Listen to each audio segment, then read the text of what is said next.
Aeroport de Barcelona. Ara veureu una conducta habitual dels que tenen un taxi que no és seu, o sigui que no són autònoms, que treballen per un altre.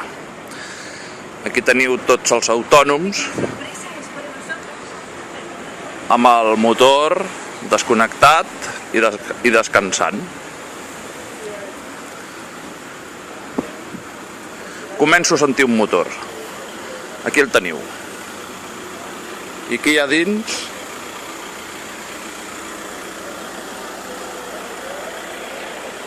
un nou català amb l'aire condicionat posat. Ell no paga la benzina i està a gust. Doncs això. Tontos no són. Vinga, apago que això és car.